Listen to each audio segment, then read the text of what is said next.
يوسف السيد راضي من اسكندريه، 26 سنه، خريج خدمه اجتماعيه، شغال بتاع فريسكا. الفكره جت من ان هي وراثه عن والدي الله يرحمه. انا طلعت لقيتها هو بيعملها لنا وتعلمتها منه من فتره كبيره يعني، بس كان سيزون بس مش في القاهره هنا. فريسكا فريسكا فريسكا. الفريسكا حاجه عاديه، بس هي الحوار كله ان انت تديها تاتش. انت لو حبيت حاجه هتلاقي نفسك بتدي حاجات اصلا انت ما تتوقعش ان انت تديها في باترين. ده مشروع صغير، معلش مخليني هنا وهنا وهنا وناس كتير الحمد لله رب العالمين بقت تعرف يوسف من فريسكا.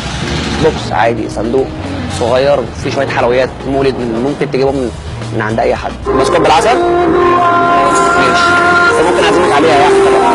لا ده الشرف والله، مش عازمك عليها والله، عازمك والله، عازمك والله حبيبي، والله عازمك عليها، والله عازمك عليها حبيبي. تسلمي تسلمي، ربنا يخليك. السلام ورحمه الله وبركاته. فريسكا فريسكا فريسكا. انت لو معاك شغل مش حابه،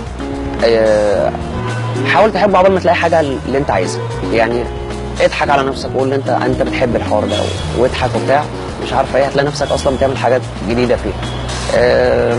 ما تقعدش على القهوه، يعني مش هتفيدك بحاجه، مش حوار ان انت ما فيش شغل يا عم في البلد دي، بلد تيت وبتاع. طب يا عم انت دورت، انت جربت تبيع ترمس؟ ايه العيب في كده؟ بالنسبه لللبس او كده الناس مستغربه شويه. بشوف ناس وانا ماشي في الشارع ببص وراها وتجيبني من الاول للاخر، انا بتحرج. بس هو القصه ان انا دي قاصدها، قاصد ان انا البس. هو عامه ده لبسي اصلا، مش مخترع حاجه يعني، ده العادي.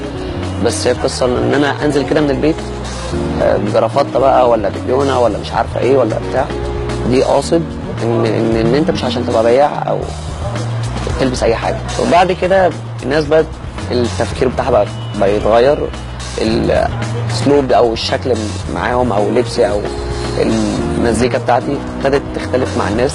لقيت في ان هم بقوا بيتصاحبوا عليا، بقوا اصحاب، بقوا ارقام تليفونات، وناس تتصور معايا سيلفي، وحد يقول لي لو عايز حاجه قول لي.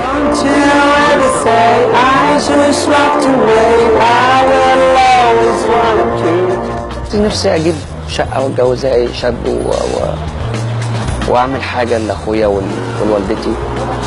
لا طموحي بسيط عادي، مش عايز حاجه. اشتغل لو عندك وقت، لو تشتغل 7 8 ساعات اشتغل 3 ساعات، اي حاجه والله ما عيب. العيب اللي انت قاعد، العيب اللي انت مش عارف تنمي كده عقلك، تنمي نفسك، حركه، اعمل رياضه، اعمل اي حاجه، اعمل اي حاجه جديده بدل ما انت قاعد تهزر وتعمل كده.